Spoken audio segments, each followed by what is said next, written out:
Hello everyone! Welcome to my channel again, Jenny Lindy. So, kung hindi ka pa nakasubscribe sa channel ko, please to subscribe to support my channel, ang Jenny Lindy at Jen on the Go. So, tara, samahan nyo lang ako sa buong maghapon na ito.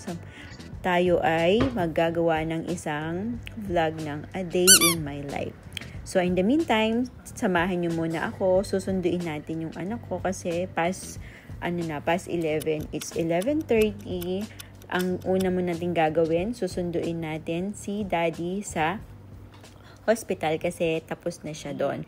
And then, samahan nyo ako, ipapakita ko sa inyo yung daan papunta doon sa hospital ng Cabanatuan. So, enjoy watching and see you later.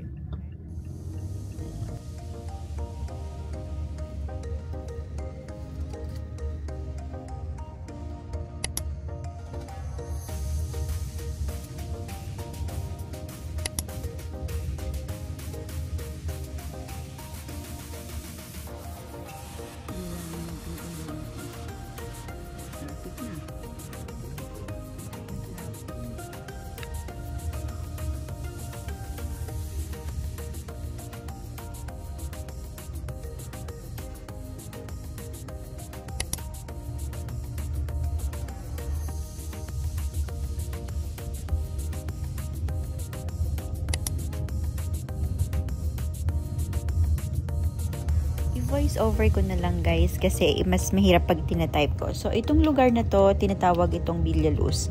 So yung lugar na yan, isa ito sa pinakabinabaha doon sa Cabanatuan. Siya din yung konting ulan, konting tapon ng tubig sa dam, bumabaha na kaagad sa lugar na yan. So hindi natin maintindihan bakit ganun siya. And meron din portion doon na mahina ang signal ng cellphone. As in, zero. Paano sila kaya nabubuhay sa ganun? Pagkaliko naman natin so, dyan kami dumadaan kapag inihahatid si Bib. Pero dahil didiretso tayo, susunduin natin si Daddy sa hospital. Madadaanan naman natin ngayon dito sa may bandang kanan, andito ang mga buses. Terminal ng bus ito guys, lahat pwede dito. Terminal ng bus, terminal ng jeep, kahit saan basta dito ang terminal ng Cabanatuan. Dati maraming nakapila dito, ngayon medyo nabawasan na. So iba na kasi yung nagmamanage. So ayan, dahil maulan ngayon, konti lang ang mga bumibiyahe, pero meron pa rin tayong mga buses dyan na available. At mga jeep. Meron biyaheng pa San Jose, pa Gimba, pa Manila, kahit saan pang lugar dito sa Nueva Ecija merong pabiyahe dyan. So, dito nga pala kung saan, sa bandang kanan, dito yung hindi nagbabayad. At doon sa kaliwa na yun, doon yung nagbabayad kung saan yung mga nakapilang jeep at buses dyan. So, dahil may nadaanan nga kami dito na nagtitinda ng potholder, pinahinto ko si Mang Boy. Bumili muna para sa project ni Phil. Ayan, habang inaantay ko siya, so nagpahinto ako kay Mang Boy kasi bibili ako ng potholder dahil yung potholder sa bahay is mga luma na at saka hindi na siya maganda. So magdadala kasi sila bukas para sa project nila. Kaya ayan, nakakita ako ng nagtitinda dito. So sabi ko bumili siya kahit 2 piraso o 1 piraso. Nandito yun sa may terminal. Dinaanan namin pero pinahinto ko, sabi ko bumili siya. So ayan, natin natin nandun si Mang Boy, di ko alam kung ilan yung nabili niya. Sa 40 pesos, nagbigay ako ng 40 pesos. Tingnan natin kung ilan yung nabili niya. Diba? At least nakatulong pa tayo sa kanya. Nagtitinda siya dito sa terminal, yung kung saan yung mga bus at saka yung mga jeep doon. Andun siya. Okay, tingnan natin kung ilan nabili ni Mang Boy. Ilan nabili mo? Ha? Ilan? Dami? 7.20. 7.20. O yan, tama-tama, marami sa bahay. So ayan, kailangan natin na sa bahay. So 7 piraso, 20 pesos. Kamura naman na to. Yo, di ba, mga ganon. Minsan nga 5 piso isa di ba? So ayan, ang dami. O 7 piraso sa 20 pesos. Binigyan ko 40. So, ayan na nga pala guys, papunta na tayo doon kay Daddy kasi for sure nag-aantay na yun sa may lobby. Marami nga pala dito sa may bandang kanan ko, kung naghahanap kayo ng medical hub, yung mga kung saan merong outside na dialysis center, nandito yung makikita nyo, nandyan sa may hub na yan. Ayan, yung St. Mary's Kidney. center. Tapos, marami din dyan mga tindahan na kung ano-ano pa. Tapos, na-develop na kasi din yung daan na to. Dahil na rin siguro sa terminal or marami na rin talagang taong nagpapagawa ng mga business dito sa may Kabanatuan. So, malapit na tayo. Ito na, papasok na tayo ng hospital. Ito nga pala yung pinaka pasukan. Tapos sa may bandang kanan na yan, andyan yung pinaka parking lot. Ganda ang Habang na gusto. Hindi pa. Tawagan ko muna.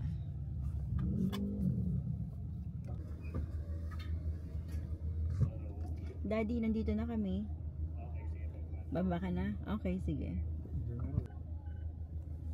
Magligay kaya ako ng bakas dito. Sino kaya unang makakakuha?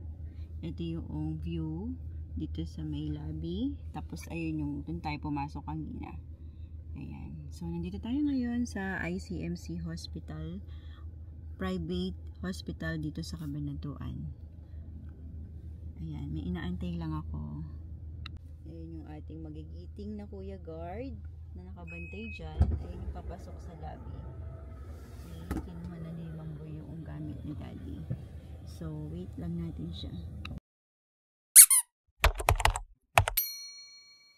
Good morning, madlang people! Thursday na!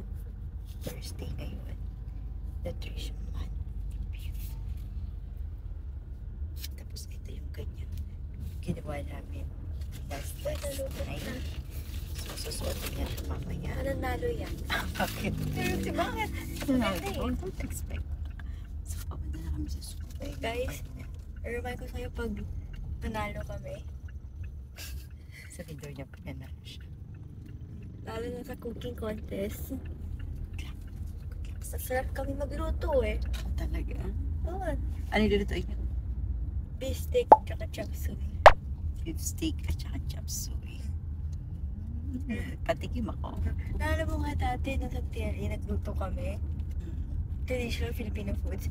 Nagustuhan ng mga judges. Oh, nice! Yes. So, this time baka magustuhan ulit tayo. Okay, sukatin natin to. What? No! Balik ka daw! So, ayan na sila. Okay. May? Kala ko naman kung ano. Pasko na daw. Kasi meron ng Christmas lantern dito. So, hatid na natin siya.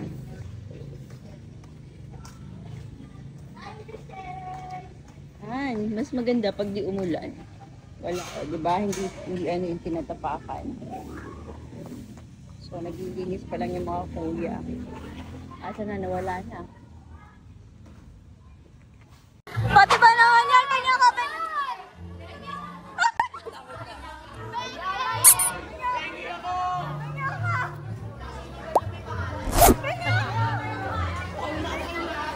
Ay, bigyan mo ko!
Hi guys! Ayoko na. Pagod na ako. Asim ko na. Dali na pala magluto. Vivian, mahal na mahal kita.